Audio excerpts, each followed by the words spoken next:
Hi folks, Andy here, and welcome to the very first in a series of reviews I'm going to be doing following the American horror author Richard Laymon.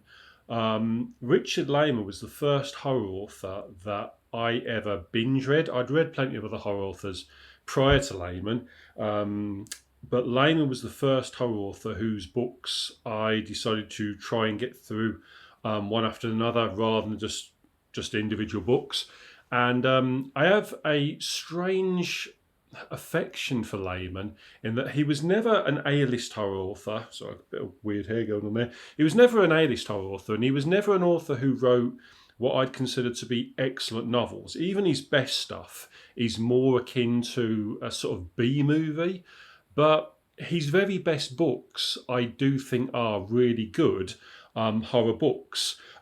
He's also, unfortunately, an author who had some frustrating and annoying traits, which I'll detail as I go through the books, and wrote some awful stuff.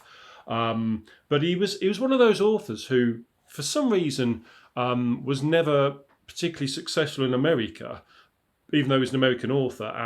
But he was very successful here in the UK. And a lot of that success is down to a guy called Ed Gorman, um, and a guy called Dean Koontz, who most of you will know as an author in his own right.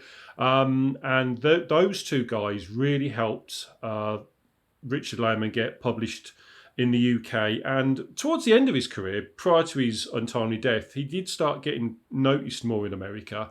Part of the reason I'm doing this collection of reviews is that, like I say, he had an effect on my life in that he was the first horror author that I sort of really started to binge read as a fan of horror. And I think his best books to this day have stayed with me. But also, I mean, this is the 20th anniversary of the last book that got released, The Glory Bus, also known as Into the Fire.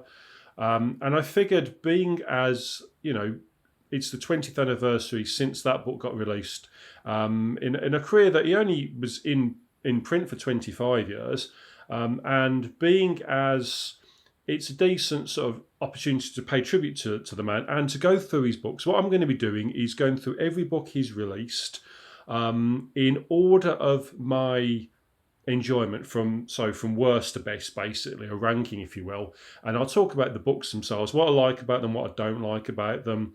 And as we'll go through, they'll start off quite critical, and as we go through, we'll end up with some positive things to say about them. So yeah, it's going to be a Richard Laymon fest. Hopefully some stuff you might not know, but also talk about the man himself, and warts and all, his best stuff, his worst stuff, and everything in between, really. So more on that soon.